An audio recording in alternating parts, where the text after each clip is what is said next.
ایک ہے زہار. بہت کم لوگ یعنی عوام میں سے ان مسائل کو جانتے ہیں. طلاق تو سب جانتے ہیں.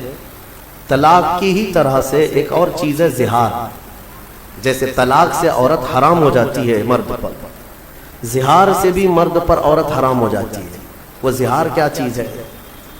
زہار کا مطلب ہوتا ہے کہ مرد نے اپنی عورت کو کبھی یوں کہا، اپنے محرم عورتوں میں سے کسی ایک سے اس کو تشبیہ دیا. محرم عورتیں کیا ہیں؟ تمہاری ماں ہے، بہن ہے، بیٹی ہے، تمہاری پھوپھی ہے، خالہ ہے. یہ سب وہ عورتیں جو تم پر حرام ہیں، ہمیشہ کے لیے حرام ہیں. ان سے نکاح نہیں کر سکتے. تم ماں سے نکاح نہیں کر سکتا، بیٹی سے، بہن سے، بھانجی سے، بھتیجی سے، خالہ سے، پھوپھی سے.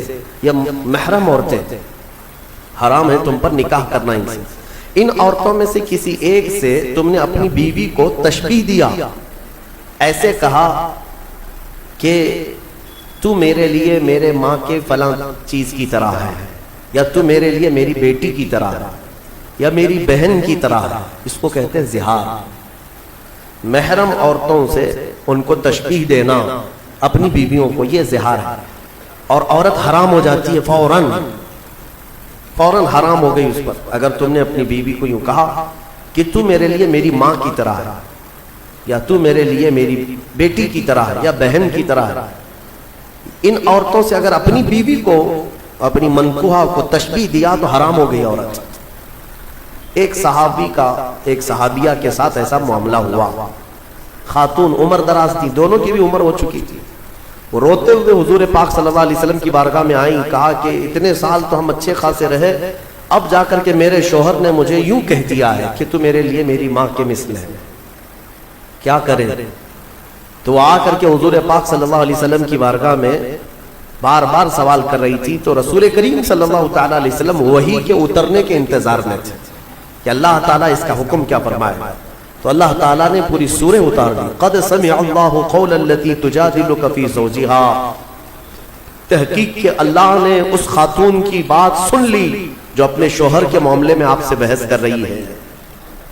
وتشتکی الی اللہ، اور اللہ کی بارگاہ میں شکایت کر رہی ہے کہ میرا معاملہ کیا ہے، بتا دیا جائے. تب رب تبارک و تعالیٰ نے پورے احکامات اس میں بیان کر دیے کہ عورتوں کو اگر کسی نے اپنے ماں کے مثل کہا تو پہلی بات تو یہ، عورتیں تمہاری نہ ماں ہیں، نہ تمہاری بیٹیاں ہیں، نہ تمہاری بہنیں ہیں. اس طرح کی بات کہنا حرام ہے. لیکن اگر کسی نے ایسا کیا ہے تو اب یہ زہار کے بعد واپس عورت کو حلال ہونا ہے تمہارے نکاح میں، تو اس کے لیے کیا ہے؟ توجہ چاہتا ہوں. اللہ تبارک و تعالیٰ کا حکم ہے کہ 60 روزے رکھے گا کنٹینیو. والذین یظاہرون من نسائہم ثم یعودون لما قالوا فتحریر رقبۃ من قبل ان یتماسا. پہلے تو یہ ہے کہ ایک غلام آزاد کرے. غلامی کا دور ہے نہیں. جب غلام ہوا کرتے تھے تو ایک غلام آزاد کرتا تو عورت اس کے لیے حلال ہو جاتی تھی. فمن لم یجد فصیام الشہرین متتابعین من قبل ان یتماسا.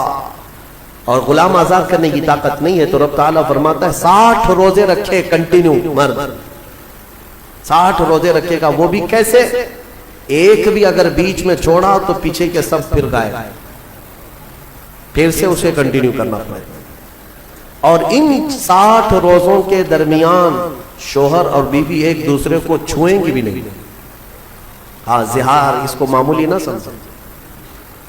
اور پھر اگر اس کی بھی طاقت نہیں ہے فَمَن لَّمْ يَسْتَطِعْ فَإِطْعَامُ 60 مسکینا. اللہ نے فرمایا 60 روزے رکھنے کی اگر کنٹینیو طاقت نہیں ہے تو پھر 60 مسکینوں کو کھانا کھلائے. اس کے بعد پھر عورت حلال ہوگی. تو یہ زہار کے مسئلے جاننا چاہیے. اس طرح اپنی بیویوں کو مخاطب نہ کیا جائے. ارے میری ماں کی طرح ہے تو، میری بہن کی طرح ہے تو، میری بھانجی کی طرح ہے، پھوپھی کی طرح ہے، خالہ کی طرح ہے. یہ سب وہ عورتیں ہیں جو تم پر حرام ہیں. ان سے تشبیہ دینا اپنی عورت کو حرام ہے، اور بیوی تمہاری حرام ہو جائے گی تم پر.